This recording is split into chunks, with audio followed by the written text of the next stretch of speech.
Berdasarkan rapat pleno tertutup yang dilakukan KPU Sumsel, hasilnya 3 pasangan calon kepala daerah dinyatakan lolos dan telah ditetapkan sebagai calon gubernur dan wakil gubernur Sumatera Selatan untuk Pilkada 2024 mendatang.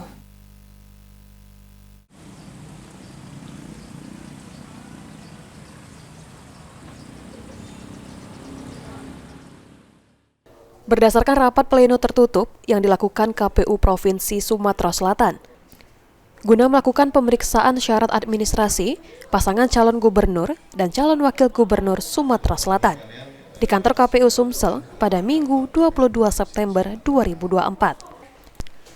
Pemeriksaan berkas persyaratan calon dan syarat pencalonan yang dilakukan, hasilnya KPU Sumsel telah menetapkan ketiga pasangan calon gubernur dan wakil gubernur Sumatera Selatan untuk mengikuti kontestasi pemilihan kepala daerah pada 27 November mendatang.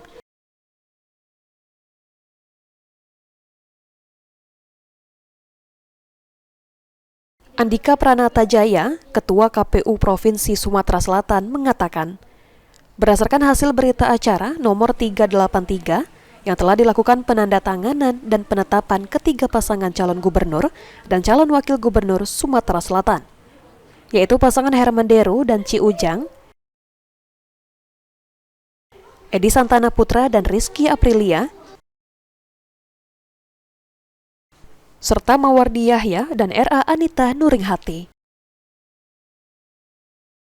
Setelah dilakukan penetapan pasangan calon, selanjutnya KPU Sumsel akan melakukan pengundian nomor urut paslon pada tanggal 23 September 2024 bertempat di kantor KPU Provinsi Sumatera Selatan.